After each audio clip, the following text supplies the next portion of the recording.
You call that Mexico, Mexico, Mexico. They talk that Spanish flow, Spanish flow, Spanish flow.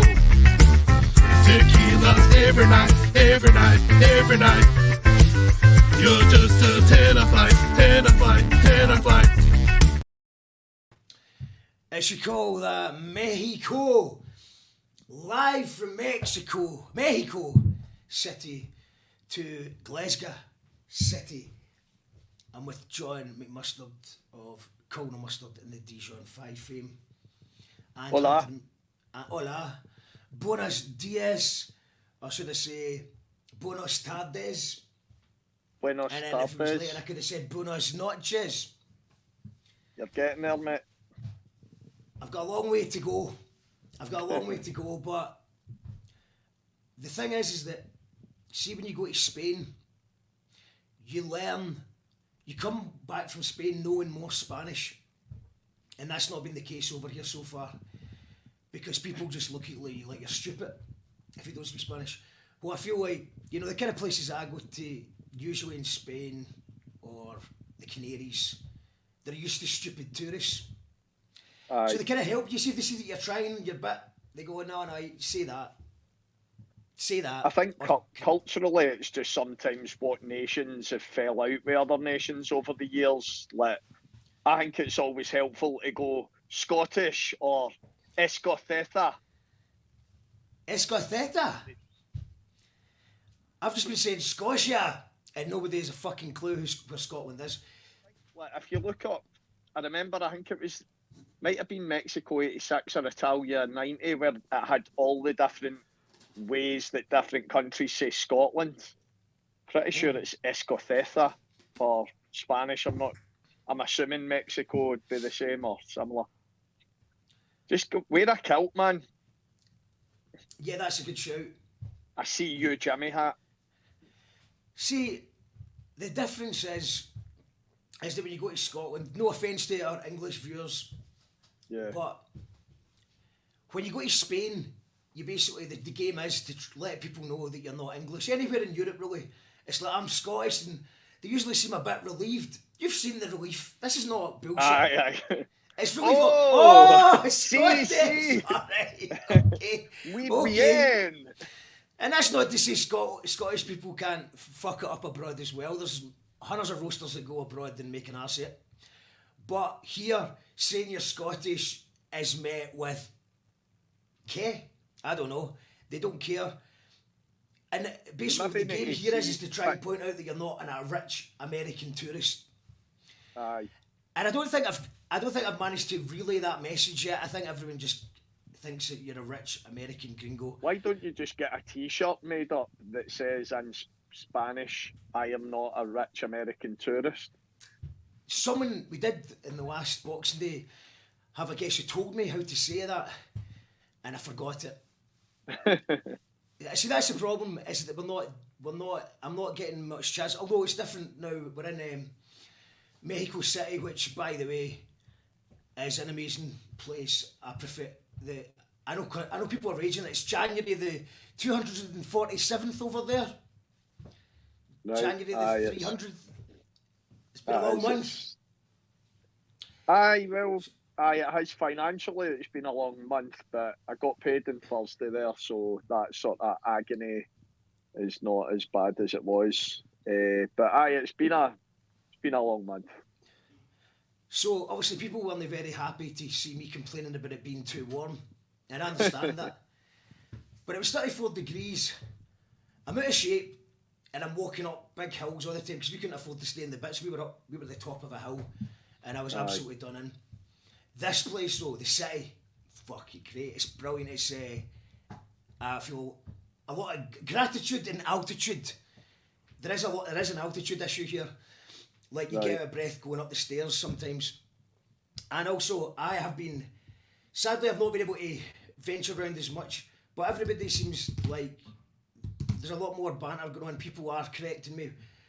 They appreciate that I'm trying to learn things, and when I say something wrong, they're correcting me. So there is a bit more banter to be had here. Is there a music? I take it there's a good music scene if it's like a major city. There is, man. Absolutely. I'm just learning about it. I've Cool. got a we've been lucky to bump in. We've got new friends, the People DJs they're called, and Right. they've done a couple. Went to like a really cool underground techno night. We were the only gringos or gringo-ish. We're gringo-ish. My friend who's we were staying with my friend Kim and Jamie, and she's Mexican, and she says that we're not gringos. Gringo is Americans who try and Yeah. pay for things with dollars and refuse to even say gracias and stuff like that. So we're not actually gringos. Yeah. But so I've been to I went to a really good techno underground thing. The food's amazing. Tried out some good food, and it's all Nice. quite reasonably priced.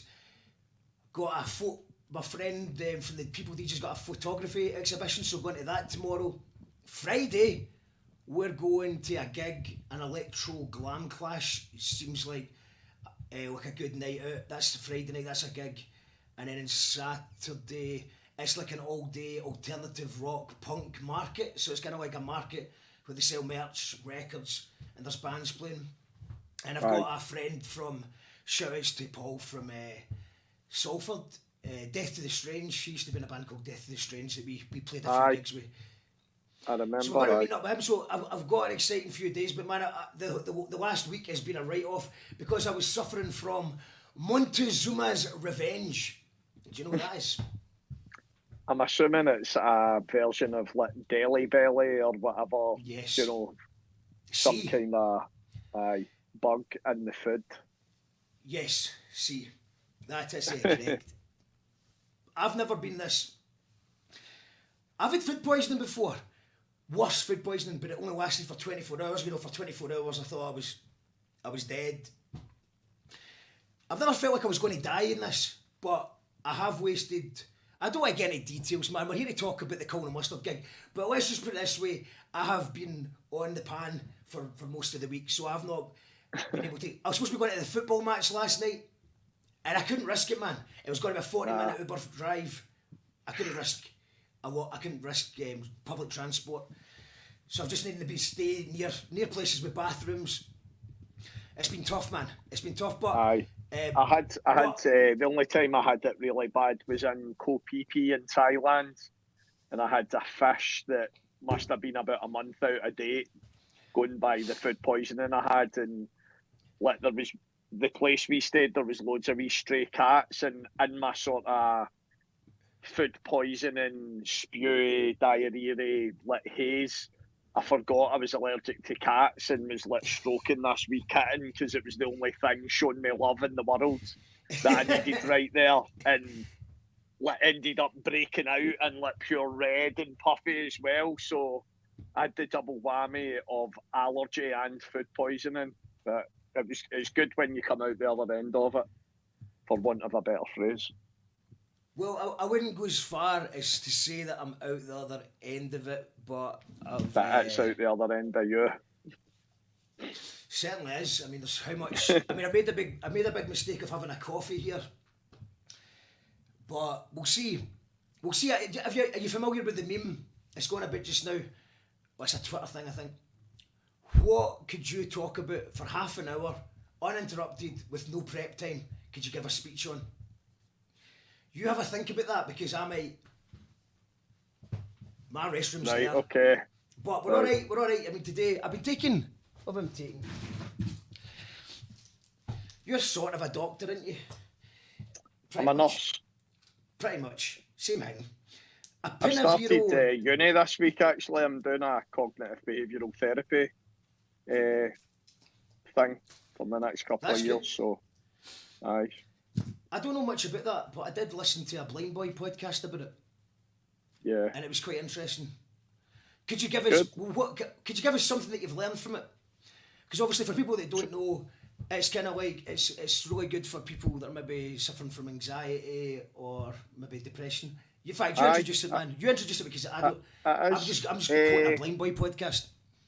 Aye, it's guided self-help, so it is about working with a person, or you can do stuff yourself online, so you can just do it as a self-help thing.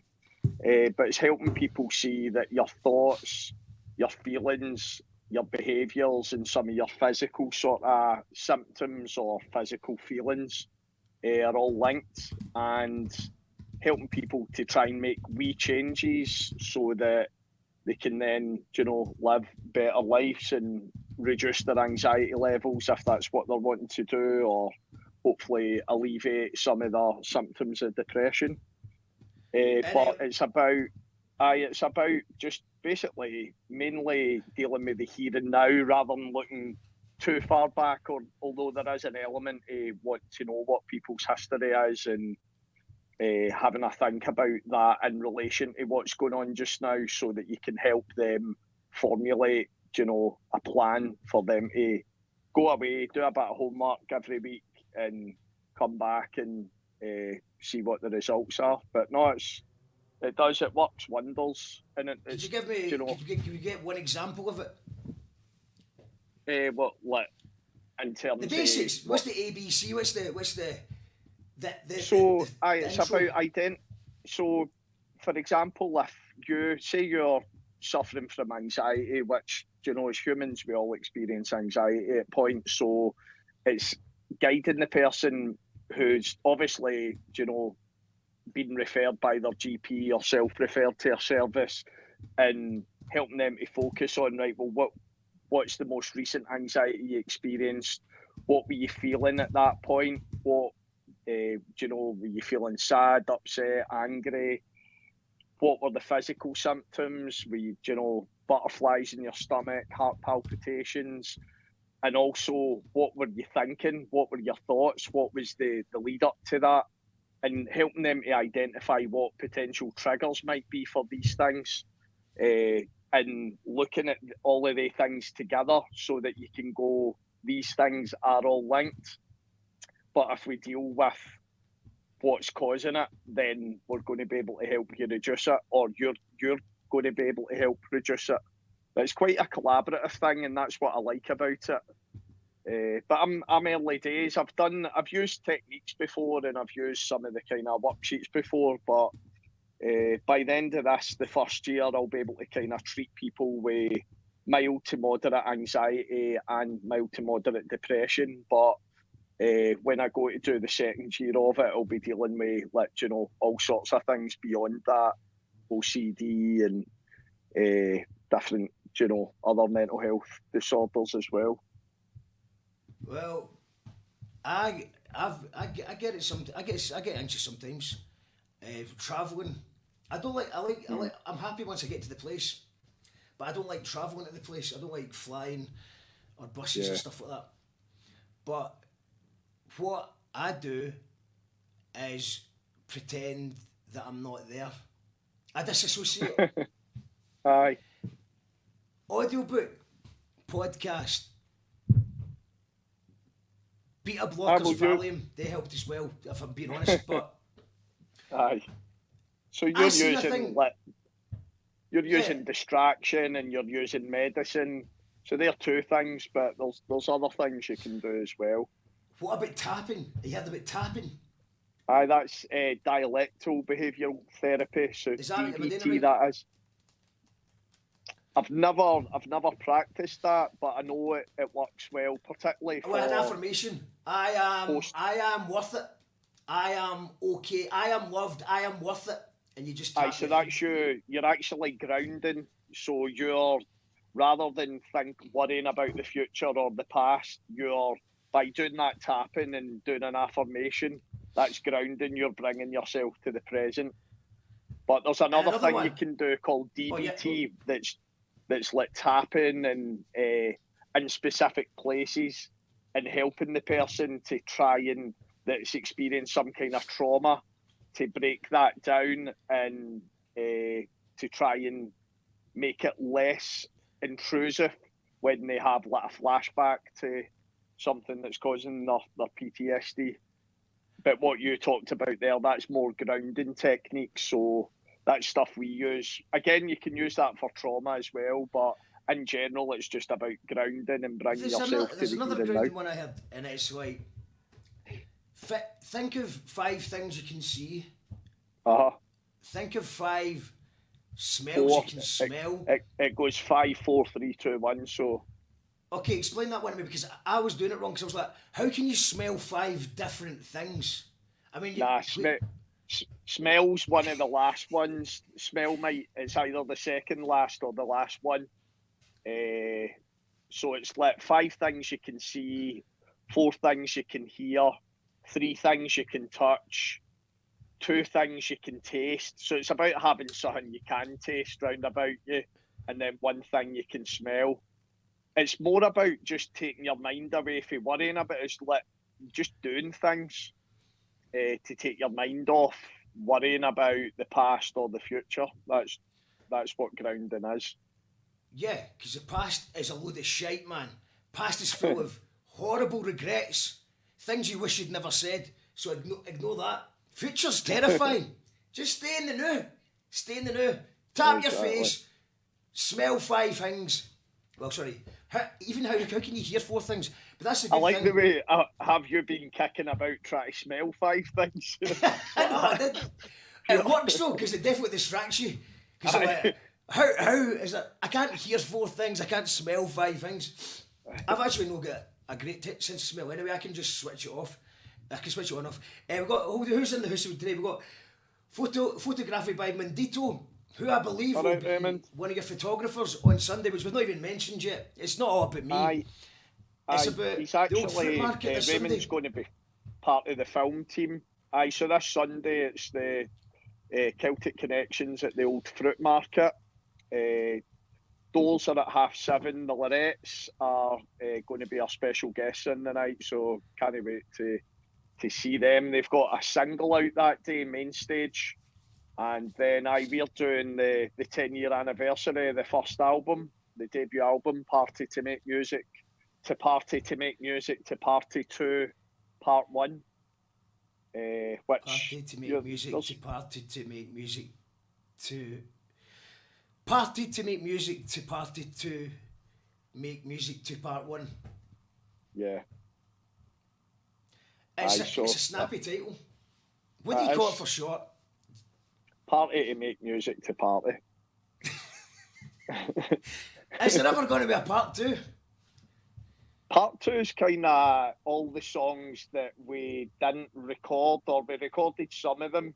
That we wrote quite a lot of stuff, and then it's just one of the things with a follow-up, because there's so many as in the band, all it takes is for one person to go, that's shite, or I don't like that, or, you know, or just time moves on and you move on to another new song. But there's probably Party to Make Music 2 as the sort of hidden album that one day we might record properly, because there's a lot of good songs that didn't see the light of day that probably should have. So did none of those songs make onto the second album? Did the second album was it just a fresh start? Arguably, These Are Not the Drugs, which you feature on. And Just to clarify, I featured on the version, and then when the album came out, I get cut for Dope Sick Fly and Case One. The original version's the original though, Mark. You didn't get cut. You just weren't on the new version. And Colin Symes actually done a cracking version where all of yous are on it, but his acoustic guitar on it's a bit ropey. So, but we might just put that out on a B-sides thing at some point. But it's quite cool, all the 4 voices. So this is a nostalgia trip, reflecting back 10 years later. I noticed that you've brought back some former band members as well. Can we talk about that? Aye, you're right. It didn't feel. It wouldn't have felt right without having some of the sort of original people that were on the album that were a big part of the band at that point. So, Nicolette and Becky are going to be singing with us. Said to Brendan Campbell if he wanted to come. I think he's going to come along as a punter, but I think he's kind of still taking a break out for doing live stuff. But it'd be good to see Brendan. I've not seen him in ages, man. I'm glad to hear he's doing well.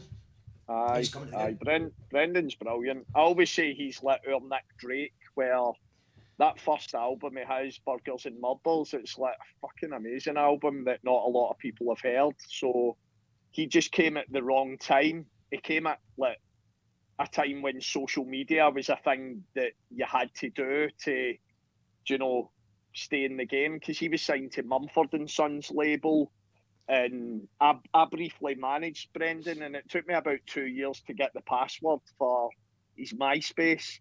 But he had like every major label at one point try to contact him to sign him. Folk that with other bands I was managing, that the doors were shut and they weren't contacting me back, but they were all contacting Brendan. But just because he's not a guy that would do social media, he didn't reply to them. He's a creative type. Aye, He's a creative type. and I respect him for that. I think he's a true artist, but equally he deserves to be bigger and he deserves to be out making a career out of music. It's frustrating, that, isn't it? It's frustrating. I know many of those guys. Definitely. That have got more talent in their little pinky than most of the acts that are famous will ever have in their lifetime. But there's something quite cool about the sort of creative genius troubadour who just won't do what they're told. They won't do the gigs. They won't do social media. But also, I went to see a movie about Jackson C. Frank recently, who does the song "The Blues Run the Game." It was in the GFT, so it'll probably get a big release on Netflix or whatever. But he came over to Britain. He had mental health and addiction issues. Myself and Colin Hunter went to watch it, and it was an amazing documentary. But he's almost like the American Nick Drake, but I hadn't realised he'd actually influenced Nick Drake.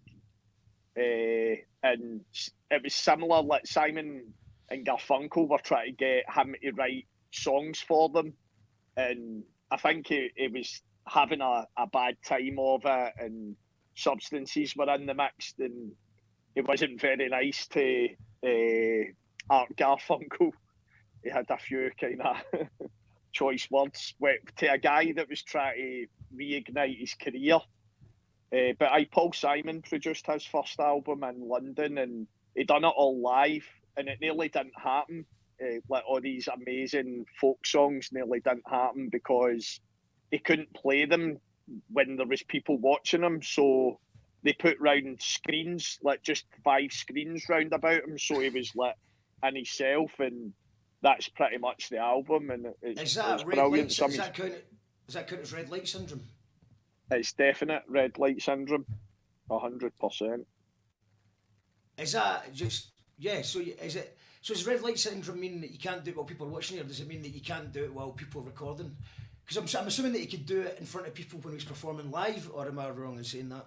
I know he could do it live. He was the talk of the town, because it was mainly. So it's fine if there's loads of people, but if there's just like a producer and a manager in the room. Aye. In some way, you know what it's like when you first start recording. Like I definitely had it where you're so nervous and you can hear yourself for the first time as well in earphones. So you're like, oh God, is that what I actually sound like? And it puts you off. And then having both earphones on, I usually, the odd time I'll have both on, but over the years, I prefer one ear in the room, one ear in the can, so that you're kind of hearing both. But it takes a while to work out and get confident with that. But I think, there's definite, I don't really get it now with recording. I really enjoy the recording process, but it does take a while to get used to it, years sometimes. Yeah, I'm trying to think, man. I think that recording's always been. I don't think I've talked about it before on the show, about how I've had some stage anxiety before when I'm going on stage, or when I've been on stage a few times. But recording's always been pretty fine. I remember the first time I recorded though. It was Backlash. It was Social Not Working EP. We're in Elba Studios in the Hidden Lane, finishing. And I was waiting in my bit, because obviously it's the first time I'd ever recorded with a band. I had no idea, wet behind the ears, no idea what's going on. So everyone's layering everything down, and I was just drinking all day, waiting in my bit. And by the time I went in, I was absolutely wasted. I had both headphones on, and I'm singing in Backlash, and I was just in a wee room, I couldn't see anyone outside. And I just gave it my all, man. I just Take the streets back. Just like, I felt like a rock and roll star, man. I was just in a studio for the first time and came outside, and I just remember the look of shock in everyone's face, and it was not a good look of shock.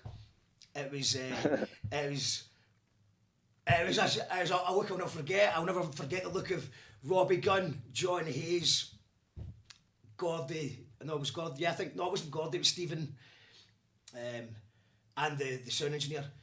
And basically, it was politely suggested to me that I should redo it. And, yeah, it was. I just gave it too much passion. Hold on, I've got some comments coming in. We are live and interactive, by the way, so you can leave a comment. That's if you're watching it live. If you're watching it in the future, then you can leave a comment and I will reply to it. Bill Morrison says Brendan Campbell's song Burgers and Murders is great. I drove him around on tour a few years ago. Talented guy. Oh, cool. Certainly is, man. I had a wild night out with him one night as well. I think it was the last time I seen him. The good thing is as well, he has a great laugh and just a good guy, Brendan. So it's not that he's just a sort of, I don't know, a guy that's just a musician. He's got a lot of personality as well. That he's an unnatural comedian as well. So I'm looking forward to catching up with him on Sunday if he comes along. Soapy is in the house. Looking good, guys. Thanks, Soapy. All right, Soapy. I've got my You Call That Radio t-shirt on that let me see you that. left me. A very limited edition You Call That Radio t-shirt. There is none left in the world. I think that might have been the last one. I got it when just before you left. Aye, it was the last one. And yeah, I think it'll be a new logo coming soon. I think it's time to rebrand the brand, so your t-shirt will be even more retro. I should check out an old hip hop rock band from Mexico City called Molotov. I will take a note of that, Raymond. I've been building my Spotify playlist of Mexican music, because at the beginning we were with Jess as well, so it was me, Jess and Joe, and they introduced me to the ways of Shazam, which has been great fun. So every time you hear something good, because obviously it's in a different language, it's hard to kind of catch what's going on. But got an amazing Spotify playlist that I'll share with you all soon. We need a Corner Mustard Gyros crossover mariachi band, says Shane. Stranger things have happened. Do you know, I've literally got a message from somebody who's in a kind of modern mariachi band. I don't think they'd mind me saying that. It sounds like Mexico, but it's got a cool modern vibe to it, man. I'm buzzing to see them when I'm over here, and I'm going to see them tomorrow. I'm hoping that I can maybe steal a couple of their band members potentially if they're up for it, and we can maybe do a gig or like. That'd be cool. Since we're here, you definitely need to do something while you're over. We've got some simple tunes, man. We go back to basics. We can do bank charts. I could probably do bank charts in Spanish. You know what I mean? Shay says, evening just cooking tea, so keep the language fucking clean or I'll get distracted. Thanks to Shay for playing the new Gyro Baby single, Landfill Culture. It's a great single, mate. I was listening to it before we started here. Cheers, man. Shoutouts to Mark on I wrote it with Mark. It's good to get the I'm Raging lyrics finally in something. Finally. And shoutouts to Murphamish for mixing it, Thomas Ray for mastering it. Really pleased how it's turned out, and I haven't done the YouTube video yet, but as a result, it's been quite weird seeing the Spotify. We're about 3,000 plays in the first couple of days, which is big brilliant for us. Because normally what we do is we do it in Bandcamp and YouTube and just ignore Spotify till it's too late, and then the buzz has died down. And it's a struggle. But yeah, it's mad with Spotify. The only time I've saw the algorithm sort of work for us was when Ted Danson was out, and it's one of these things where success breeds success. Like the more plays it's getting, the more it just starts growing for a few days. Then it inevitably dies down. But it just shows you if you get on a playlist that, as we know, all the big record companies kind of have got the monopoly on them, but it's even more of a fix than ever, the charts, because of that. Because you really need to be at a high level in terms of, reach and all that to have a hope in hell of actually beating the algorithm. Yeah, I mean, I've seen a few friends who may or may not have some contacts, but Spotify's worked out great for them because they've got playlisted and they're getting hundreds, thousands and thousands of plays. I don't know how much it equates to actual fans. It's hard to tell. It's hard to tell because it's never happened to me, so I can't really do it. I think it depends what type of band you are, but you do see a lot of acts with like a million plays, but it's only really if you're getting that in every song. If you're just on a playlist, your song's on, people aren't maybe fast forwarding it, but it a lot of the time I don't think it actually means an awful lot. It's only if all of your songs are hitting that you've definitely got a fan base that are right into it, you know. Well, I mean, one thing that it does do is that it certainly opens the doors because more and more promoters are looking at plays. So if you've got lots of Spotify plays, I think you can buy plays and all that as well. Oh, you can? I would ever do, but you know that there's ways of rigging the system, and like a lot of the time you'll see bands posting things and they've got like maybe 20,000 Instagram followers, but then you're like, when you see them posting something, they only get maybe 3 likes, and you're like, something no right there, is there? I could name and shame them. All who are lying, who have paid bots, because you might feel a couple of promoters, but I don't think you're going to feel anyone who's actually involved in the music scene properly, because in order for you to pay bots to do a YouTube video, you then need to do the same in Spotify. You need to do the same in Facebook. Obviously, some people are going to have more popular platforms, depending on what age they are, stuff like that. But you're not going to get 50,000. For some reason, one video's get 50,000 hits on YouTube, and you've got 12 listeners on Spotify. It doesn't work like that. There's got to be a kind of so what you need to do is then pay bots to do all of them, and then when you do that, you're going to really mess with your algorithm because your true fans won't ever see anything that you share. So it's don't do it. It's cheating. It's lose in the end, isn't it? But I can understand if you were young and hungry and really, were desperate for a bit of success. I can see why a lot of young bands maybe do it, but it's what ruined MySpace in the end, all the folk doing that, and then more bots, and in the end it just kills the platform that other people have, spent a long time building up.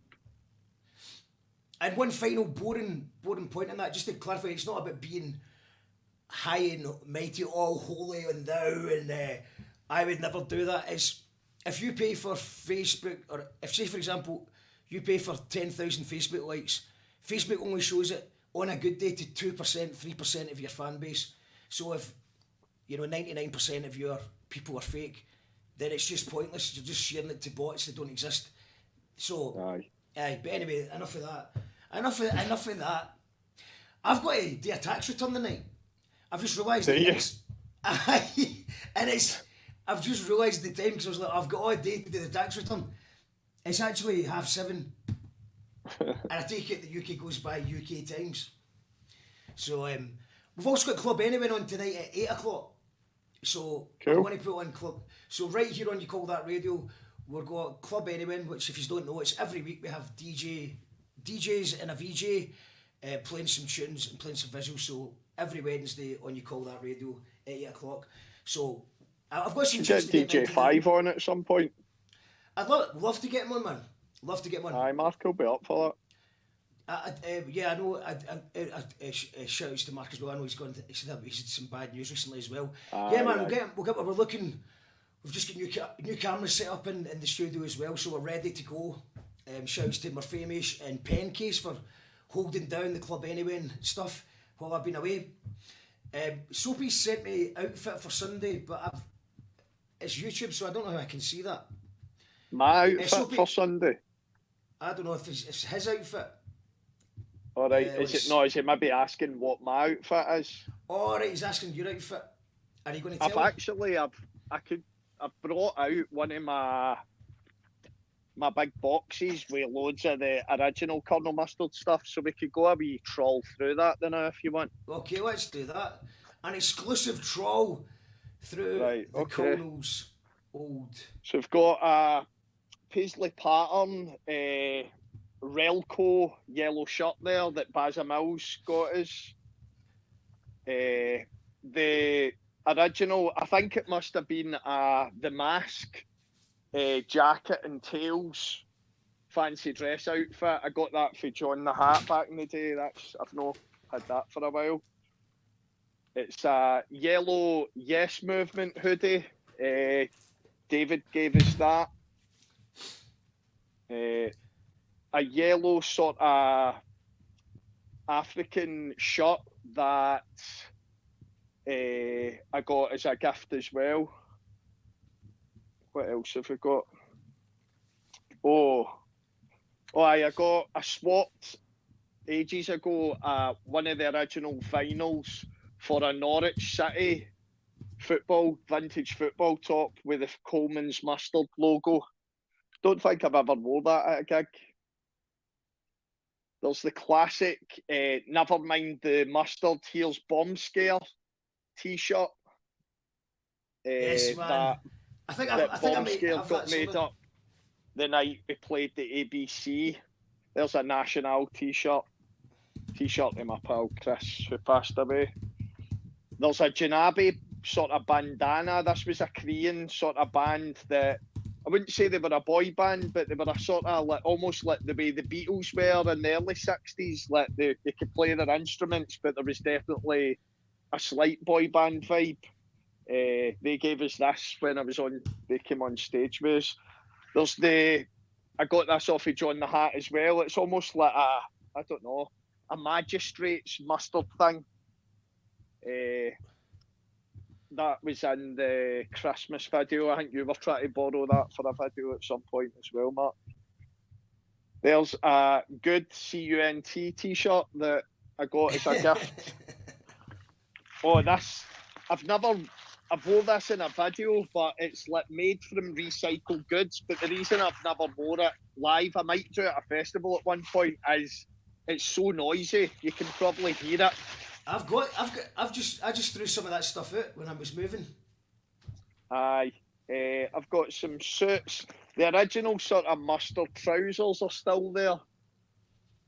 They're the sort of trousers that posh old guys wear. I think I got them out of a charity shop up the West End when the band was first starting out. So that's still not really answering John's question. Soapy's question, sorry. Oh, John, there's the Hatch Escape to Victory Dijon 5 for the Gay Icon video. And I think that's about it. There's a few other things here, but I don't know. I've got other yellow stuff here. I got this shirt. This is my latest shirt it's a yellow shirt with like an ancient globe. It's got a slight pirate vibe to it. So I've got that and a few other yellow suits. And Danny from that runs one of the stalls down the Barras, one of the clothing stalls, the one just as you go in underneath the ballroom. She's currently refurbing the original disco ball hat. So I'm looking forward to see what she does with that. I've got an original Barrowland star that fell off the roof when I was playing there the last time. The stars always just fall off the roof. The stars are lined. So I've got a couple of hats getting refurbed as we speak, and some of the old gear. I'll probably wear maybe the original old guy cords. I've not wore a pair of cords for a while, so that might be a good shout. It sounds like it. What do you think? What do I think? I like the new shirt. I like the new kind of ancient globe yellow thing. I think that looked good. But yeah, if you're taking it back, you should maybe keep that for another one, because you're going back 10 years ago. So you're talking about like the Yes one. I mean, I'd seen you in the rehearsal footage wearing a pure ancient Yes top. That kind of suits the vibe. I mean, that was around about the same time, wasn't it? Aye, definitely. Aye. I might pop that one. I just actually Uh, I stuck what was it? A photo up because this was very last minute, kind of rushed together, and yeah. didn't have time to make. Oh, I tried to make a flyer for this show, but then it wasn't very good. So I just used this as the original. Okay, Nice. We Erin Friel there. Erin Friel, and Erin's it's brilliant. actually the last time that I had I mean, I look about 10, but yeah, so like the forehead is there, the forehead's there, and because I like don't normally have a forehead, but don't know if you've seen the picture of my, I saw your but Tintin yeah, picture, you see aye. it, like so kind of like styled it like oh like it's the Mexican quiff, which has been great, man. As you can see, I'm wearing dark clothes, black joggies, dark t-shirts because they don't respect you if you wear shorts. People say that they won't respect you Do if you they? wear shorts, and I was wearing a tropical pair of shorts. I was wearing an offensive t-shirt. Well, it's basically it was basically it's not meant to be offensive, but it was just about illegal immigration began in whenever the Spanish invaded Whenever Spain. the So whatever, conquistadors it's got the came to Spanish South Armada America. on the front of it. But all they can really make it is illegal immigration and the Spanish Armada. So I just thought that's just stupid. And then when you added in the tropical shorts and the big red face, the sweaty fringe. So I feel like in my small talks, I wouldn't call it small talk, but like I'm getting away with it enough that people just start talking to me as if I'm Spanish, and then I have to kind of, say, I don't know. But I've been I enjoy the game. I've been telling Joe she admits she was just admitting too early that she couldn't speak Spanish. I was like, no, you just got to kind of wing it, and Yeah. so it's quite fun to just see how far you can get in a conversation with the Aye, it's anyone funny knowing in that you don't speak. linguistics. An expert in linguistics was talking about this recently that a lot of the sort of Western and countries that have become Westernized, and even like throughout the world, I think he was saying like the way that most languages are spoke, it is about syllables and things that are there's patterns that we're not aware of. So if you can wing a good sort of pattern, then in the right body language, it can go a long way.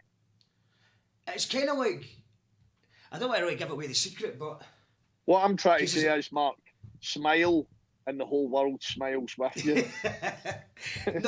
not in Puerto Escondido. I'll tell you what. That place hated us, man. We were the equivalent of the mullets are moving in. It was a local town for local people. We made Right. friends on the way. More people liked us on the way than they did on the way in. Good. But yeah, it was that was tough. That was a tough crowd. Tough But love. we smiled. Also, who's it say? Kelly says, landfill culture is an ace tune. Thank you, Kelly. I hope you and the It's a wee unit cracker, well. man. Coleman's football top is class. Is that Jay? Is Rachel talking about? No, Oh no, the one Coleman's of mustard the football tops. top. Aye. It's a Norwich City when Coleman's was the sponsor. That's a cracker. Shouts to Marty, cousin Marty's in the house. All right, Marty. I did, right at the start he commented. I didn't even see you. Hope you're well, Marty, as well. But yeah, so we've got what time about the night? So we've got time for a tune. Should be Right. what we've got time for one tune, and then we'll come back and there's a couple other things I wanted to talk to you about. I wanted to All talk right. to you about what you think our chances are of getting the number one slot, because obviously you have charted in the UK top 40, 50, 55. No, the UK, the highest we got, I think, was maybe 60 something. It might even have been higher than that. I thought it was But 55. Ted might have been Ted Danson got to number 7 in the Scottish charts, as did the second album, The Difficult Number 2. But I think it was, I'm trying to remember, we weren't far off the top 40. But I think it's so hard to break the top 40. So I was happy enough that we'd made the top 60 or whatever it was. Well, I thought I was expecting like some sort of midweek news, because obviously we've got a single out. And as you know, we're always aiming for the charts. I'd like to think of ourselves as a chart band. And Mind they used to do the Ayrshire charts, so we actually got Christmas #1. In fact, you were on that one as well. Mind we got Christmas #1 with Christmas Pimpin'. aye, But it was the Ayrshire the charts. Ayrshire connection, man. It was just the Ayrshire connection. Aye, but it's good enough. I remember the Ayrshire charts. I mean, I don't know if they're still about, but who did the guy just make it up?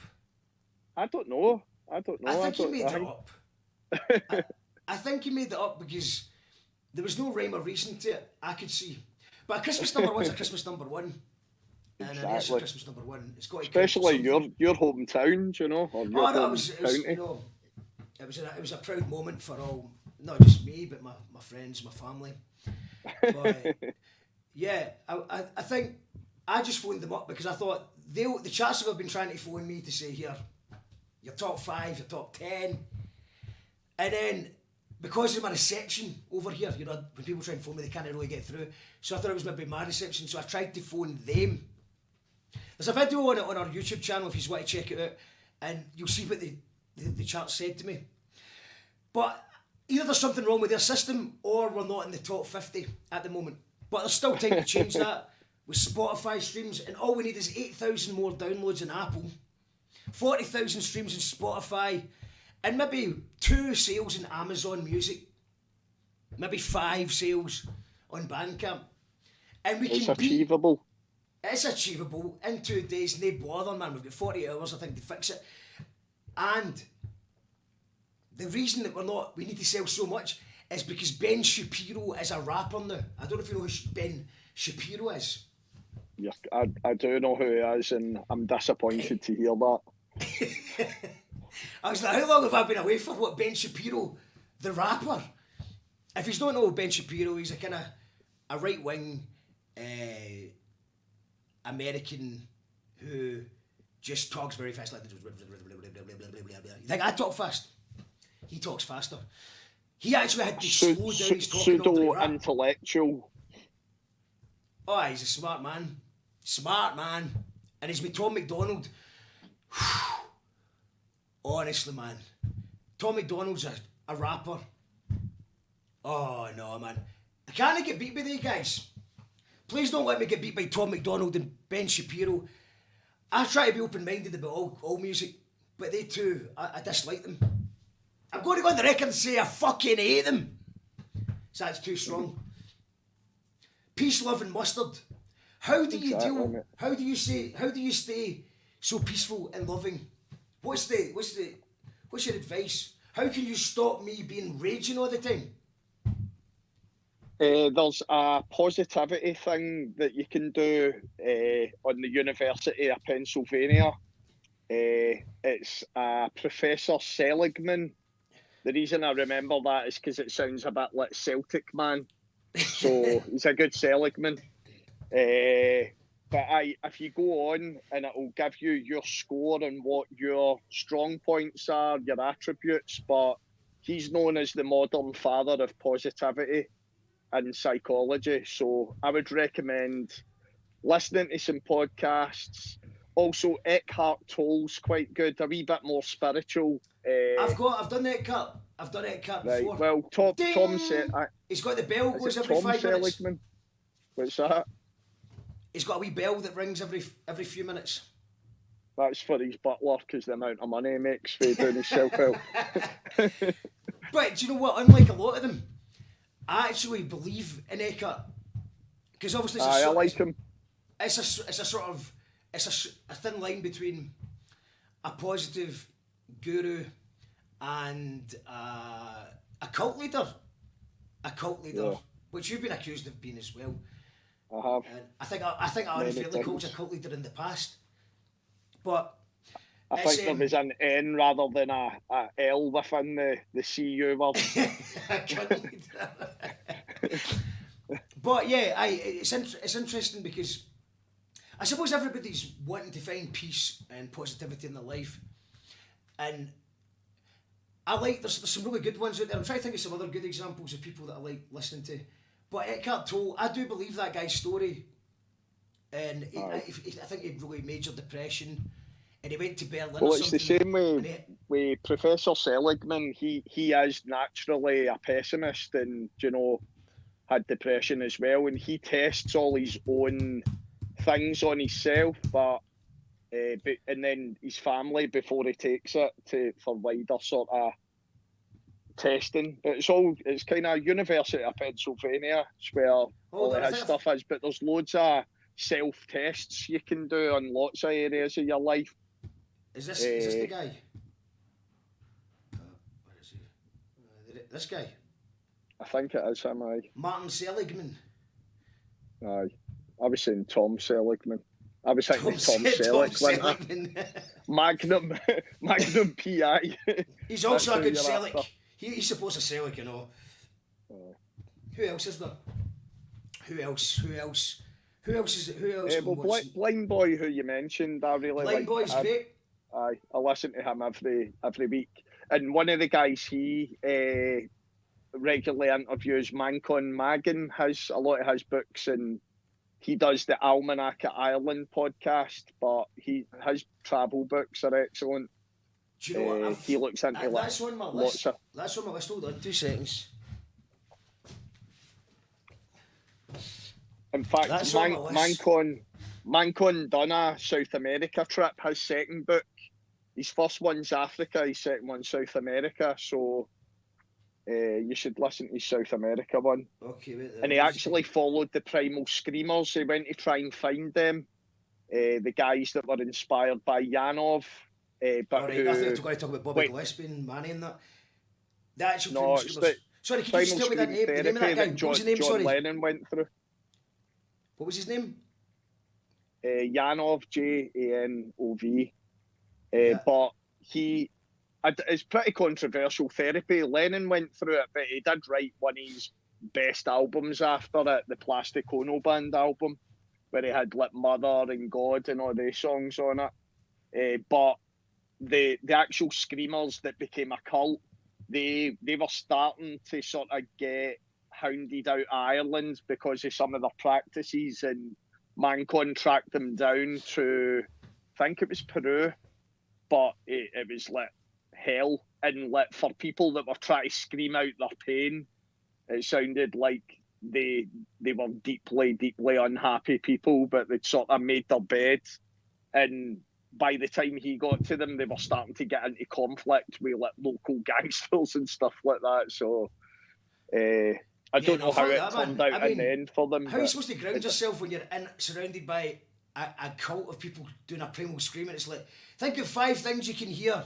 Ah! Aye. That doesn't sound very relaxing. Same way I don't really like the Aye, idea the of ayahuasca. primal scream therapy was about taking you back to when you were in the womb and sort of recognising that as soon as you're born, you're sort of in pain.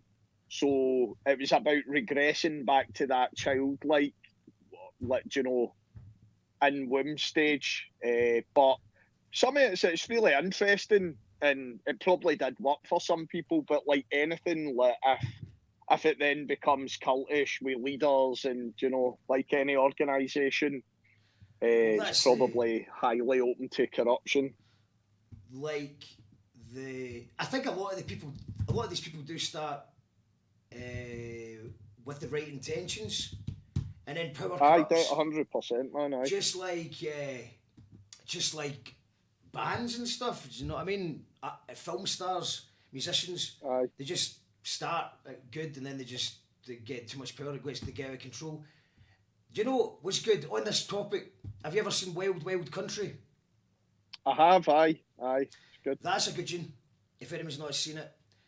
And also, I was just brought up my podcast because I'm trying to philosophize this. I recommend philosophize this. The guy's got he talks quite fast, but he just basically picks up I don't know much about philosophy, and that's the kind of thing I like to listen to when I'm unwinding.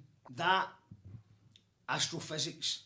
Well, there's a brilliant BBC thing called In Our Time, and it's Melvin Bragg that's presented it for about 20 years. The Captain Barrett recommended that one. I've got that. But there's a good one on Socrates on that, and obviously he's the sort of father of philosophy. And I've got it here. it was funny because in the CBT course I was in the day, it's Socratic thinking and like Socratic questioning you're supposed to do, which means like just gentle questioning to try and get that person to come to their own conclusions, and it stems right back to him.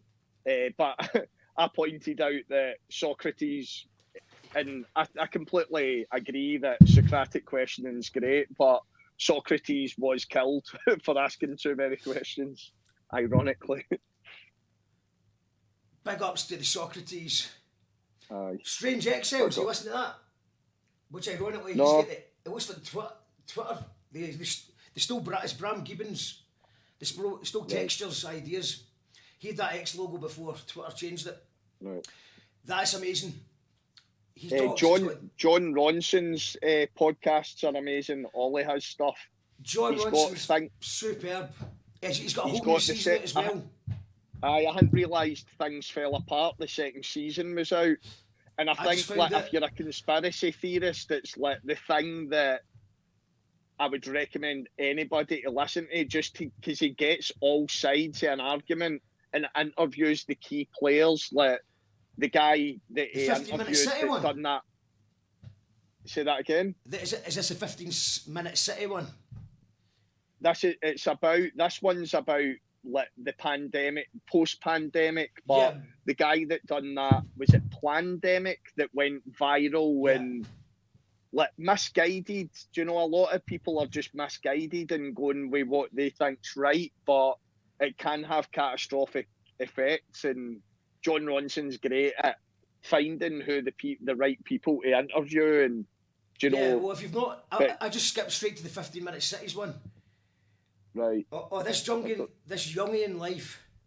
Thank you to Lindsay who's recommended this Jungian life. I have added that to my subscribe. Right. I take it that's after Carl Young. Carl Young. Shout out to the big man. So it's good selling, man. It was actually Cow Daly shared the 15-minute City one, and that's when I realised there is a full second season. But I listened to the 15-minute City one. It's amazing. All John Ronson's books are amazing, man. I'm a big fan. Aye. The psychopath test I had on audiobook recently. That was fantastic. I've listened to that. I listened to the one where it was about people that became famous overnight.